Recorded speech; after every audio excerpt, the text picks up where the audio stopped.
I realized that as I was talking to people about a development that we didn't want to see, you had to put something out there that was positive. You needed the yin to the yang.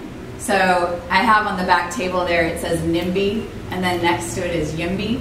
So I think I'm a YIMBY. I'm about yes in my backyard. I don't want to say not in my backyard, but in order to say yes, you actually have to work hard and put effort into making something that you want to see.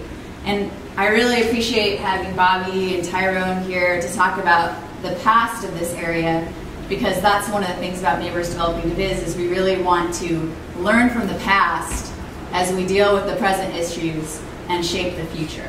So that's the work that really is driving us here. So we have this really amazing plan that we've been working on for a long time. Back in December and January, me and Dave and Colleen were trying to figure out, how do we help this theater? How do we make it happen? We're not going to buy it.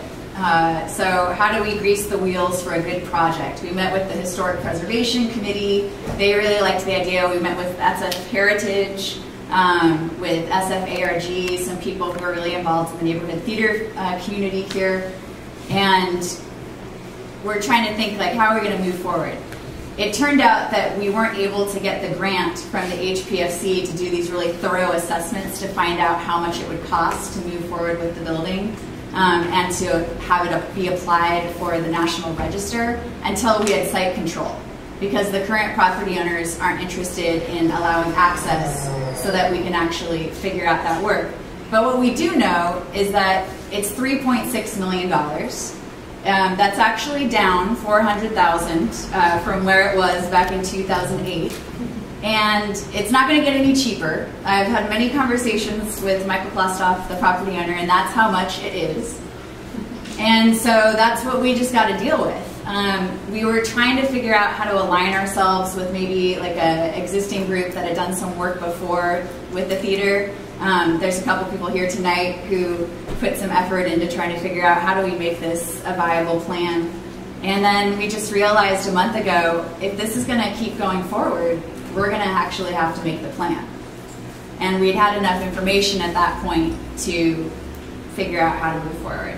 So what I have done on the design side for the programming and the fundraising campaign is to try to figure out a way to raise money so that the community can own this theater, so that all of us can have it in public trust, and we can do some really innovative, interesting things and have it be a creative hub in Divisadero.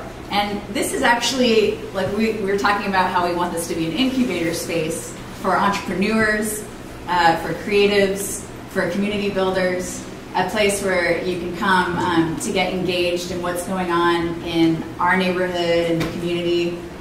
And this is actually a little mini replica of that tonight. This is actually an incubator for the Harding Theater, because we have the past meeting the present. We had Devin McClive playing music here earlier, and we had Bobby join in on saxophone. I made him go home and get a saxophone. He learned that I have a band. And then my housemate, Emily, is actually here tonight, and she's selling her perfume. She is a emerging entrepreneur, and she makes a really good product. One of the things that we'd like to do in one of the retail fronts at the Harding is to create a few different kiosk vendor places and maybe partner with SF Made, Renaissance, which is an organization that helps new entrepreneurs, Urban Solutions, and then maybe Indie Mart wants to have a booth that they have all the time. So that's an idea for that space. And she's here tonight. You sold some things? Yes. You made some money? All right, that's good. Thanks, guys. Because the idea here is that we want to help artists and creatives and entrepreneurs and community builders go from struggling to sustainable. That's what really this is about, is trying to take it from where, oh, I'm an artist and I'm living my life and I'm just having to scrape by and think about how to pay rent next month, to how can we help people get to a place where they actually have a platform to showcase what they do and get community support.